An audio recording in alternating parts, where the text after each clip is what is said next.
Haiti in crisis after the president's assassinated in his bed. Delta is now the dominant strain in the United States, and a throwback song reworked for hot Vax summer. Thursday Need to Know. Let's go.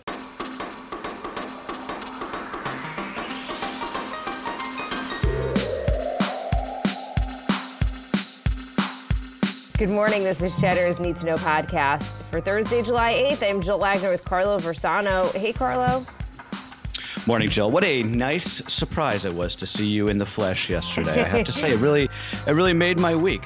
It wasn't a surprise because you knew where I was, but it was definitely a treat. I loved having you here. And very quickly, how did it feel? What did you think? It felt great. We'll talk in a minute or two about the ticker tape parade, which I went to check out after work. But it was nice. I mean, it was weird. There weren't a lot of people there, especially after you left in the morning. I was kind of just sitting in the newsroom by myself for a couple hours, which I happen to kind of like. But you know, things are starting to slowly get back to normal down there in Lower Manhattan. Yeah, you got the run of the place. Exactly. Okay, so I want to start with this news. It was breaking as we were recording yesterday. Haitian authorities say they have now killed 4 suspected members of the hit squad that had assassinated the president, Jovenel Moïse, about 24 hours ago. Moïse was killed at his home in the capital of Port-au-Prince in this brazen attack by gunmen with high-capacity weapons. They reportedly claimed to be U.S. DEA agents. Apparently, some were speaking English, some speaking Spanish. The White House, for the record, says that they were not. The Haitian First Lady, Martine Moïse, was also shot. She's been airlifted to Miami. She's in stable condition. Haiti's interim prime minister put the country into a state of siege and said that he was in charge, although a new prime minister is scheduled to take over this week. The UN Security Council set to meet today on the unfolding crisis. Just for a little bit of background here, if you're rusty on Haitian politics, as I was, Moïse had been ruling by decree for over a year down there. Basically, he had been refusing to leave office, even though his term had officially expired. There was pretty much this dispute over when his term was supposed to end. And he was saying, I'm still the president. So he said he wasn't going anywhere, more or less, right? Haitians have been protesting in the streets amid this explosion in gang violence there. Some armed gangs reportedly have ties to Moïse. There's also this COVID surge that is just making matters worse, given that Haiti is one of a handful of countries in the COVAX program that is yet to have given a single vaccination. So that just sort of gives you a sense of what is happening 1,500 miles to our south. Yeah, I mean, look, there's a big question about now who's in charge. The head justice of the Supreme Court, who would have played a very big role in determining this, actually died recently of COVID-19. One report from NBC saying that people are literally scared to leave their homes. And that just even like the regular street gangs, they're not even leaving their homes. So you have to just imagine what it's like for just people who are living in that country right now. Yeah, we'll see what the UN today says. I mean, you know, remember, Haiti has a very long, the U.S., I should say, has a sort of illustrious record in Haiti in terms of like basically occupying the country and assassinating presidents. So, we're not going down that road, but it will be, it'll be news today, whatever the UN says in terms of if they're going to send a peacekeeping mission down there to sort of keep the peace. Staying overseas for a minute, President Biden planning to speak today on the U.S. troop withdrawal in Afghanistan. It's now complete for all intents and purposes, according to officials. So the rapid drawdown is coinciding with major Taliban gains as fighters push through government-controlled districts across the country. Afghan officials are said to be furious at the speed in which the withdrawal is happening, especially after American troops left the main operating base in the middle of the night last weekend, literally turning off the lights, according to some, without notifying the Afghan military ahead of time. That happened, I think, over the holiday. I meant to mention it this week. Leaving Bagram in the middle of the night, that's literally an Onion article from 10 years ago. You know how every once in a while the Onion does something and it actually comes true? This is a situation in which that happened, and I'm not even joking. I thought that we got this reader feedback from a listener who's a retired Air Force intelligence. He spent a lot of time in Afghanistan over the course of the last 20 years, and I just want to read from him. I won't say his name because I didn't ask him, but I thought that this was just sort of a good sense sense of the state of things from somebody who's actually there, as opposed to you and I, who just sort of pontificate from, our perches here in New York City. But this is from him saying, quote, "There's really no good answer to Afghanistan. Options are to leave completely, which is the current course, or to just stay forever, because unless we have enough of a presence to take over the country, it really doesn't help that much. Fortunately, depending on your lens, the Taliban really only cares about control in Afghanistan. They don't really present a global threat other than harboring other terrorists." That's a very important point, I thought. "We can still monitor that from afar," he continues. "Although it's not as good as being on the ground, it's better than the alternative of just this endless presence. There's probably no way there's going to be a democracy there as we know it. Everyone only really cares about their little village and not much more. There's not going to be any sort of like national pride as we have in the United States." And he just notes, as we know, it's just very backward there. And he says that he was there in 2012, and some of the villages they were in, the Afghans thought that they were Russians that were still there from the 1980s. So, maybe that helps you sort of paint a picture of what we're leaving. Richard Engel, who's NBC's chief foreign affairs correspondent, I thought that he had a great report. He's actually on the ground there. And he said, I highly recommend, if you're just interested in what Bagram looks like right now, checking just to his reports online. So you could see there's tons of vehicles. He said some have keys in them, some don't. So at one point he gets on this bicycle that was left behind, because bikes are a big way that they used to get around. And he's riding on the main runway where they used to fly in and out at Bagram. And he says it's not just a ghost town, it's post-apocalyptic. He says the Afghans, basically, he said, according to the Afghans, the Americans basically packed up their stuff and left without telling anybody. The Pentagon, though, does say that it told senior Afghan leadership and that there was a proper transfer. But in terms of just the sentiment surrounding the U.S. right now, after basically 20 years of cooperation between Americans and them training the Afghans training the Afghan military, they say a lot of them just think it's rude, that pure and simple, that the Americans did this and just packed up their things and left. And another thing to note, there are Taliban prisoners at the base, and the Taliban is making a lot of headway in Afghanistan basically as we speak. But it's fascinating, the visuals. That I'm not doing it justice, but just it is this like eerie feeling when you see him riding his bicycle on the runway that he said at one point was the busiest airport basically in the world. And I thought the listener email is incredible just in terms of their perspective. And I think that the person who wrote that in summed it up best by just saying there is no good answer to Afghanistan. From a U.S. perspective. Right, and I mean, this is the best answer for us to get out of there. But I think what happened here is the Pentagon really did not want a visual like they had in Saigon of the last helicopter leaving the lost war. So that's probably my bet of why they tried to just sort of pack up shop in the middle of the night and scram. Let's turn to the pandemic right now. As expected, Delta, now the dominant strain of COVID in the U.S., accounting for 52% of new infections per the CDC's latest estimate.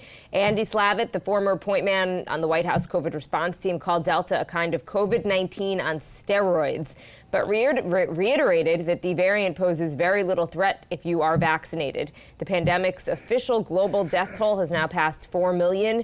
That is roughly the population of Oregon, although experts are in agreement that the real toll is probably a lot higher. Yeah, probably we'll never know, really, what the actual toll of this was. So, Jill, as I was saying a few minutes ago, after my day ended yesterday, I went to check out this ticker tape parade for the essential workers down in Lower Manhattan. And I got to say, man, I had this profound experience down there, and I just wanted to briefly talk about it. Right, so they were doing this ticker tape parade. There were all these floats for everybody, right? Garbage men, sanitation workers, firefighters, cops, pharmacists, hospital workers, nurses, teachers. It was so cool just to see all of these people. Everyone was smiling and all jazzed up. And I was there was something about, so I'll tell you what happened, right? So I'm sitting there watching, not really thinking that much of it. It's pretty cool. And they had this garbage truck float go by, and there's all the sanitation workers on it, and they're cheering.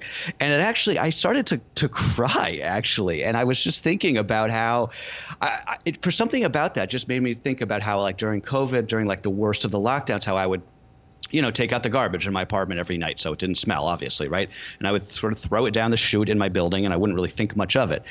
And there were all these people whose job it was to take that garbage back to the landfill in the middle of this pandemic, right? And keep the streets clean.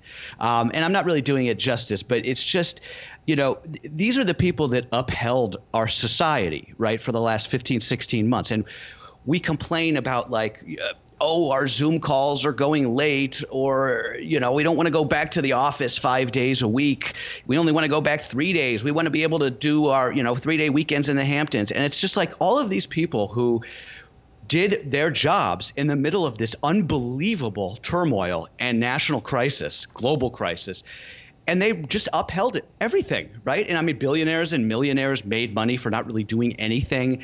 These people just went to work and they did their job. And I know I'm not making some sort of a profound point here, but I just had this really amazing sense of gratitude that I just wanted to share. I was almost shocked by my reaction, and it just felt really cathartic just to be able to cheer these people, just regular people going to work, doing their jobs, and keeping us all safe and alive. So yeah, I mean, I literally, I don't know if anybody else has found themselves getting more emotional as they get older. Maybe that's, I don't know if that's just me. I mean, I cry now all the time. It's kind of weird. I think that I think that's a really nice way to say it, Carlo. And I thought cathartic was the perfect word, because that's probably what it felt like. I didn't really see the parade because I was more concerned about trying to navigate the traffic out of Lower Manhattan. Yeah. But I do have this memory of being in my in-laws' house, scared to leave, and just getting a delivery from, I think it was either FedEx or UPS, whatever it was, and just being so grateful to the person who was driving that truck. And again, that's not even what they signed up for. Grocery store workers who are on the front lines of this. If you're a doctor, you do, not downplaying what healthcare workers went through, but sure, that is kind of part of the gig, right? You take this oath. And there's so many aspects of this. For the healthcare workers, though, one of the things is not only were they not able to stay home, but they were actually putting themselves at risk. I mean, they were very much at risk of contracting this virus before. I think it's sometimes hard to remember where we were before the vaccines and how scary it actually was. Absolutely. And so they were putting themselves on the front lines and at the risk of getting sick and going home and getting their family sick. Yeah. So yes, I think we all owe them a huge debt of gratitude. Yeah, and it's just, I think, really important to remember what you just said, which is this was a really difficult time, and the news goes on, right, and we forget about it. But I think there was something about this parade that was just really helpful in me, and sort of working through some of that, because we never really had that sort of national moment of 650,000 of our fellow citizens died in this pandemic, and it just sort of feels like we just moved on, and in some ways that's great because life does move on. That's all. On to some other news. The head of the IOC has arrived in Japan, where the government's expected to impose a state of emergency for the Olympics when they open 2 weeks from tomorrow. Japan is dealing with a surge in COVID cases and a slow vaccination drive that's threatening to upend the country's plans for the event, already a year delayed. The emergency declaration means the IOC may decide to pull the plug on allowing spectators at all. Right now, only local fans are allowed to attend.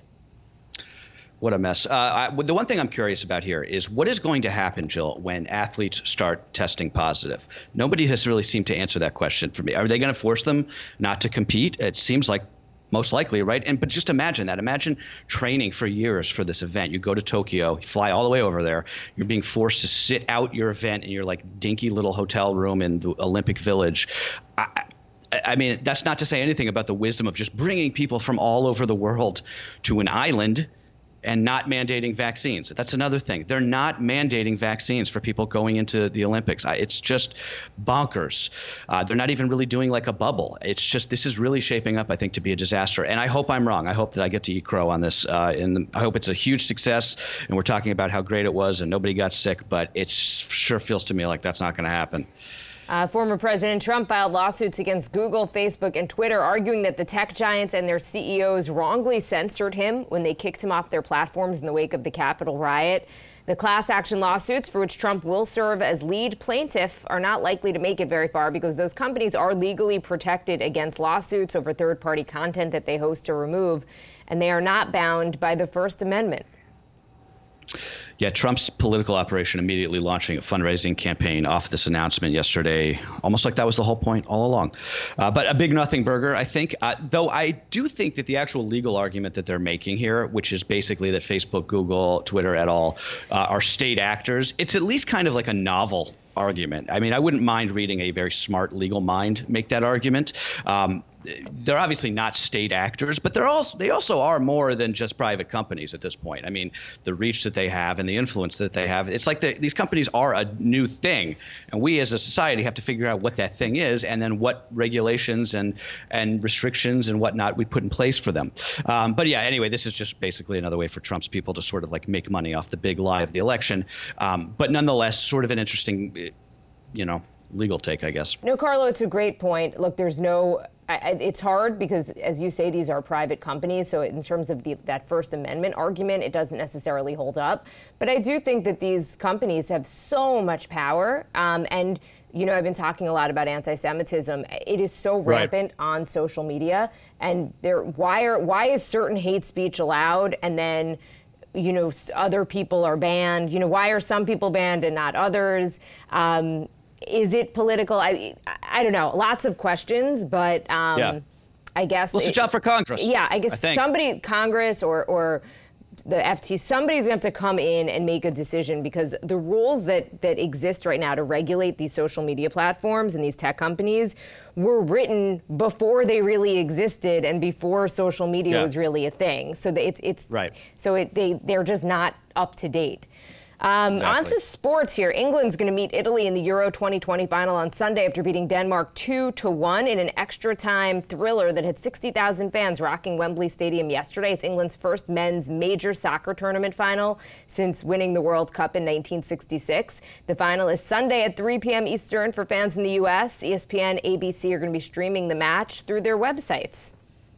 It's still funny to me that this tournament was delayed a year and they continued to just call it the Euro 2020. Does anybody else have that thought? Like, did they just they made the hats or something and they just didn't want to update the hats? We're sticking with 2020 no matter what.